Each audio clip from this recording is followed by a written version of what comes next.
Happy Friday, ladies and gentlemen. It's important to be careful of what you read and take everything you see that touts itself as analysis or due diligence with a hefty grain of salt. So, I recently acquired shares of British American Tobacco since it has been cheap so far this year. It's down almost 20% year to date, and I have felt that a combination of its solid free cash flow and high dividend yield with a reasonable payout compared to its free cash flow have made it an interesting value proposition.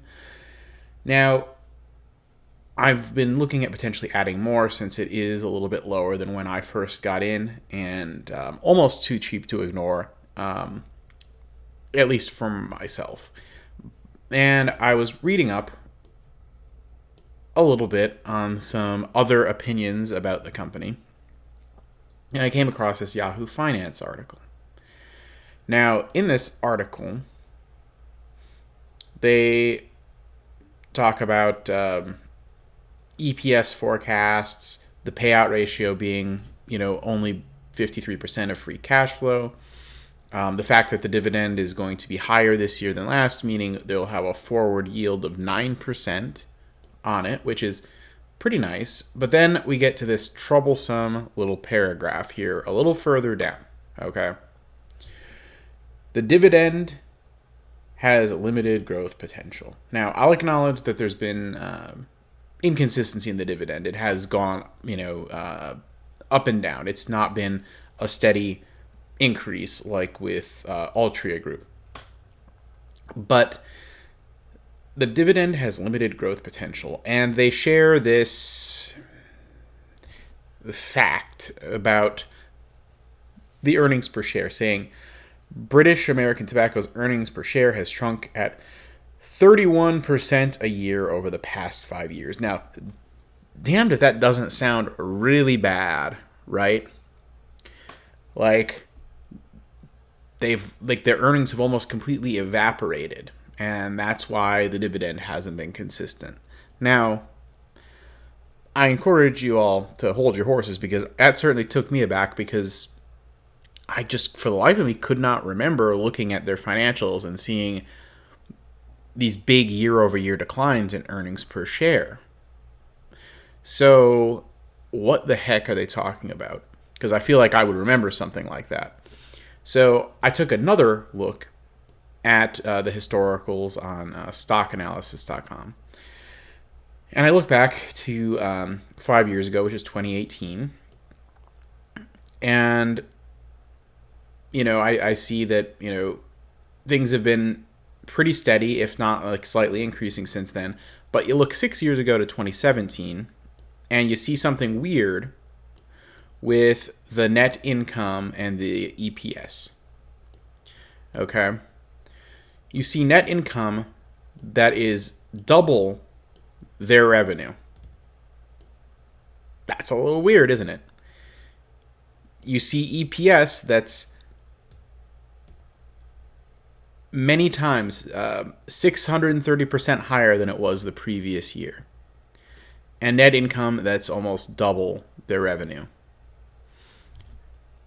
All right immediately off the rip, I would immediately throw this very obvious one-time anomaly in the financials out the window when doing an analysis on this stock. Because whatever this was that made the net income so high, and for all I know, this is a glitch in the data feed, right?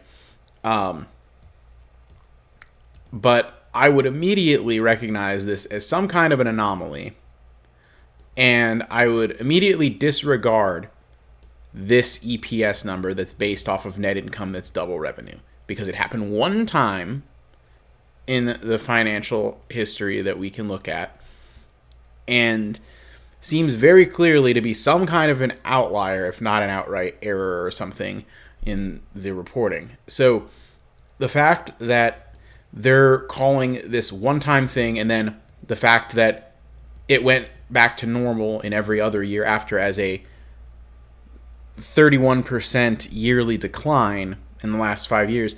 That is, in my view, a completely irresponsible way to frame this conversation. I would say there seems to have been some kind of weird anomaly in 2017 with regards to their net income that might be worth investigating to see what that really was about. But if you ignore that, overall, net income has, from normal levels, grown somewhat in the last few years, as has free cash flow per share, which, by the way, that huge net income did not actually have a positive effect on the free cash flow. The free cash flow appeared to have just grown at a relatively normal level from the year prior. So not really sure what that's about either.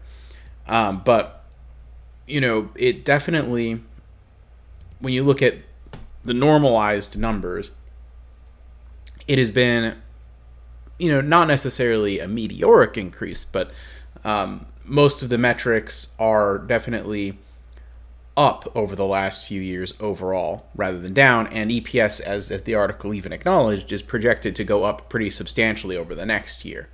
So basically, the idea that the dividend, which is between 50 and 60% of their free cash flow, which is kind of low for a tobacco company, to be honest, quote unquote, may not be sustainable when the projections are that their earnings are going to go up.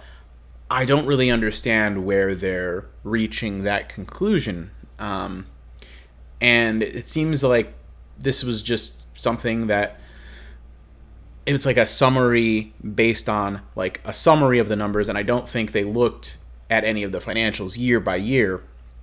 And they must have, I don't know if they like read some report or just based it off of analyst estimates or something like that. But I definitely think that anyone who's writing an article like that should probably be looking for weird anomalies like this before saying something like earnings declined 30% a year over the last 5 years.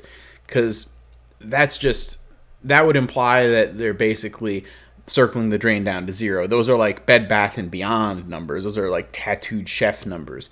Okay, let's just call it what it is and say the company would be circling the drain towards imminent collapse if that was the actual case with their earnings.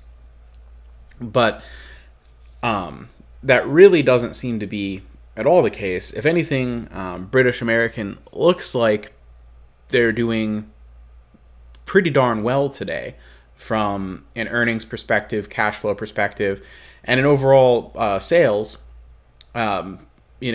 They've posted up reasonably good growth numbers for what a lot of people consider as like a stagnant type of business, which is tobacco.